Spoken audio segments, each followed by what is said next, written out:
चंद्रपूर तालुक्यातील गुग्गुस police station हद्दीतील नागाळा परिसर आज कोल डेपोच्या प्रदूषणाने अक्षरशः होरपळून निघत आहे। गेल्या तब्बल 15 वर्षापासून नागरिक, शेतकरी आणि निरपराध ग्रामस्थ काळ्या धुराच्या विळख्यात जगत असून प्रशासन मात्र बघ्याची भूमिका घेत असल्याने संतप्त नागरिकांनी आता थेट रस्त्यावर उतरून एल्गार पुकारला आहे। नागाळा परिसरातील तब्बल 30 ते 35 कोल डेपो मधून दिवस रात्र उडणाऱ्या कोळशाच्या धुळीमुळे संपूर्ण परिसर प्रदूषणाच्या गर्तेत ढकलला गेला आहे। श्वसनाचे आजार, त्वचारोग आणि गंभीर व्याधींनी ग्रामस्थ त्रस्त झाले असून लहान मुले, महिला आणि वृद्धांचे आरोग्य धोक्यात आले आहे।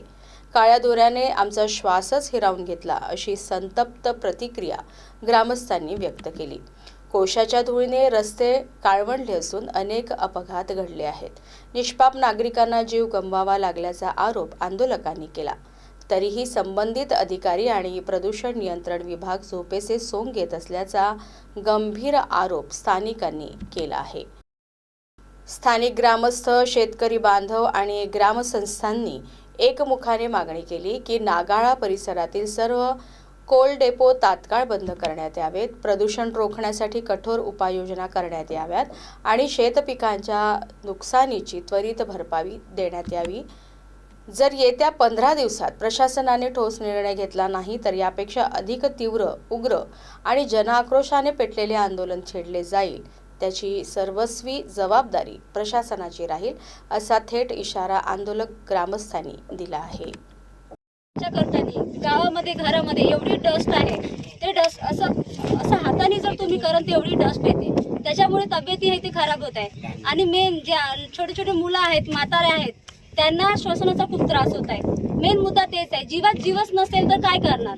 एवढे कष्ट कोणासाठी करत आहे? परिवारासाठी। जर परिवारच अशा श्वसनाच्या त्रासाने जर त्रस्त होत असेल तर काही अर्थ आहे का? आणि मेन आपले जे कास्तकार बंधू आहे, राबतो कास्तकार म्हणजे अन्नदाता, त्या अन्नदाताकडे कोणी लक्ष देऊन नाही राहिलं आहे।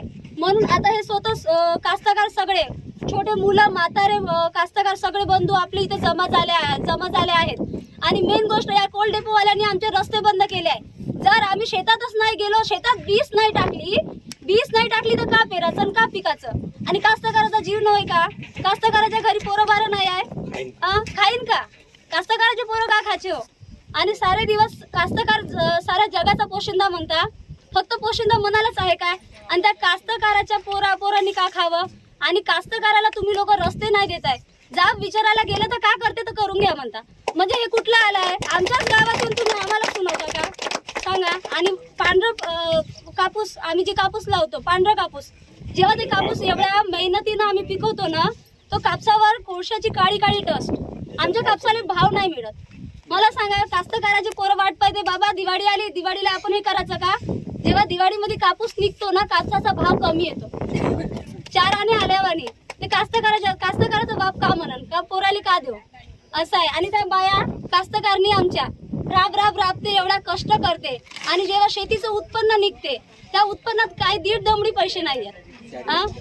शाळेमध्ये डस्ट जाते, आणि स्पेशली इथे शाळा आहेत, जनावरांना तर खूप त्रास होतच आहे, पण इथे शाळा आहे, त्या शाळेमध्ये मुलांना, छोटे छोटे मुलं शिकतात, तिथे एवढा डस्ट जातो, एवढा डस्ट, जर तुम्ही कधी त्या शाळेत जाऊन पाहणार, इतका डस्ट जातो, ते छोटे छोटे मुलांच्या आरोग्यावर खूपच इफेक्ट होऊन राहिला आहे। आपलं मागणी काय आहे? कोल डेपो बंद करायची, इथून स्थलांतरित करा, बंद करा। संदर्भात अनेक गावकऱ्यांनी निवेदनाच्या माध्यमातून बंद करण्याकरता आश्वासन केले, परंतु इथलं प्रशासन आणि इथले काही राजकारणी याची हात मिळवणी करून या इथे सर्रास कोल डेपो सुरू आहेत।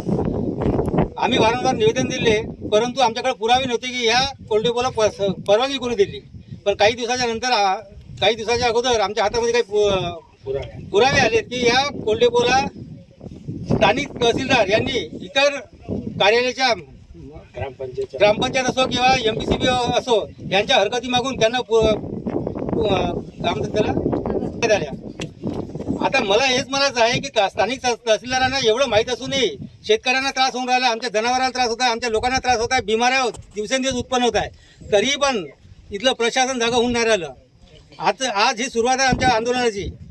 याच्यानंतर आम्ही कलेक्टरला निवेदनाच्या माध्यमातून आणखी बंद करण्याची मागणी करू। जर त्याच्यातूनही जर का आम्हाला मार्ग मिळाला नाही तर येणाऱ्या काही दिवसांमध्ये आम्ही तीव्र आंदोलन करू।